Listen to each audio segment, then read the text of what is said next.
Isn't all bad. It does put a little edge on the temperature.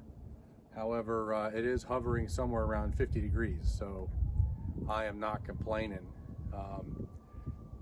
Here's some sirens out there. I don't know if today, if Santa's coming through on the fire truck, that might be what's going on or what, but we've had a lot of sirens. Pretty much gonna assume that's what's going on.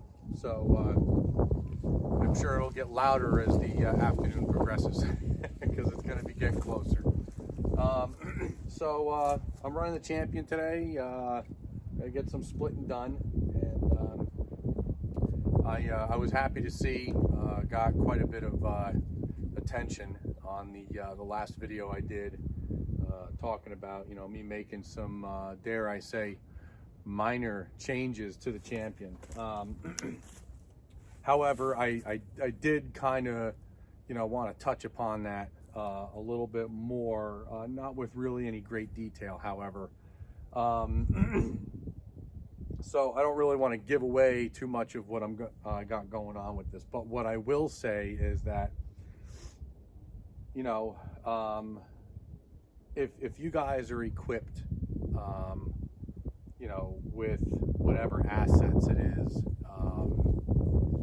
that you would need to do the modifications that I'm going to be doing to this thing.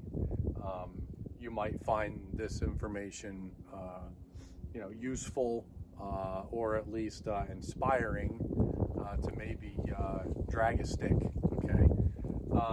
And what I mean by that is I'm fortunate enough to have, some welding equipment, and other things, to do what modifications I'm going to be doing to this thing. So you know, you guys, I just wanted to make it, you know, known to you guys who might be watching, that, you know, the modifications are going to be serious enough things that are going to require a welder. All right, it's not going to be something where you know, you break out the bench grinder, put a cutoff wheel on it, drill some holes, and bolt some stuff on.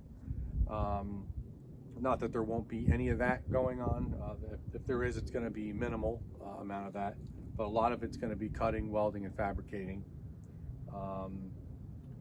I don't really do a whole ton of that stuff on the channel, you know, just because it's kind of one of those things that I'm really not a welder. I'm not a fabricator per se. However, I've always kind of relied on myself to make it happen, you know, with you know, whatever little assets I have up here and in the tool department. So I've always just kind of relied on myself to do that when the money just couldn't get it, you know, for me. You know, money and rural property ownership is one of those things that is it's hard to keep it, you know, for very long. Usually it's got to go out to something that has to do with the property, repairs, maintenance, so on and so forth, unforeseen things. And that's just the lifestyle we live, unfortunately. Wish things were just a little bit easier. Just you know, go and get it, because there's a lot of awesome machines out there that I would absolutely love to have on the farm, and kind of, you know, flex them a little bit. The brute force was a good example of that. What an incredible piece of equipment there. AJ really did me a solid by letting me have that here as long as he did, and it really did, you know, open my eyes up much wider to, you know, I need to change something about this machine. There's really no way around it. Just not enough hours in a day for me to, you know, to make up the extra scratch to just buy one. So things are going to be a little bit different coming soon. But I'm going to stop rambling before I give too much away, and I'm going to get to processing the wood that I need to get me through the season so I can finally get this project underway. I'll see you guys in a little bit.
boy, I'll tell you, that siren's been going off like crazy. About an hour ago, it came down our street, and kids were out there seeing Santa drive by, or I should say cruise on by on the fire truck. And hope you guys can hear me with all this noise. You would think I lived in a rough area with all these sirens. You got gunshots going off from a neighboring rural property owner doing some practice, I guess. And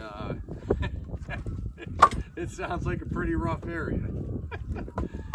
So yeah, spent a little time processing some wood with the Champion, and you know, so far the repair that I made is doing good. It's doing fine.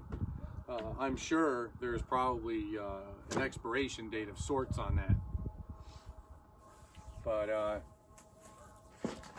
yeah, I am excited to get this project started. I've been down here actually for probably 45 minutes just staring at it, making sure that the things I have in my head rolling around make sense, and there's not going to be any, you know, any surprises after, you know, permanent changes are made, you know what I mean? So yeah, I had a gal, I believe she also subscribed to the channel. Can't remember what your handle was, but welcome aboard, by the way. And so she had asked, you know, if there was anything you could do to make it faster. And yes, there are things you can do to make it faster. However, it can get pretty expensive, right? So it really depends on how much faster you want to make it. There are some things that I'm going to try. I don't have a whole lot of expertise or experience with hydraulics, okay? So, you know, understanding the valving and, you know, what its limitations are and stuff like that, I've got a lot to learn in that department. The things that I'm going to be doing to the machine are going to be mechanical, however, not necessarily directly related to the hydraulics. So that's as far as I'm going to go with that information for now. However, if you would like to, if you watch some of the other channels, they're great channels. You know, they talk about bypass valves and things like that to help get the hydraulic fluid out of the cylinder on the return stroke faster and get it back to the tank. These already do have a return valve. However, it just can't flow enough back to the tank at a high enough rate of speed, naturally because of, you know, resistance in the system, right? So what they do is with this bypass valve for return, it allows that fuel to evacuate the cylinder on the return stroke at twice the rate, basically. I imagine it probably doubles the rate. I could be wrong. If anybody if I say something that's not exactly accurate, you know, don't roast me, but you can correct me and maybe chime in and you know, maybe bring forth some more accurate information. That's all welcome. It absolutely is. I'm learning as I do this, because I always find myself getting into things that are only somewhat familiar, right? So, anywho, to be honest with you, I gotta get out of here. These sirens have been going since probably noontime today. And, you know, they're zigzagging through all the streets in the neighborhood. So, I'm gonna go back up to the house. I'm gonna call it a night. And I wanna thank you guys for hanging out with me here on the Mount Tammany Ridge channel. If you do enjoy the content you see here on the channel, please comment down below, hit that thumbs up button. And if you also feel so inclined, I really appreciate the subscription as well. So the subscriptions there's no fee. It's totally free. You know, all it does is just help, you know, with the algorithm and, you know, letting YouTube know that I even exist. All right, so, but that's it. You guys have yourselves a good evening, and I will see you on the next video.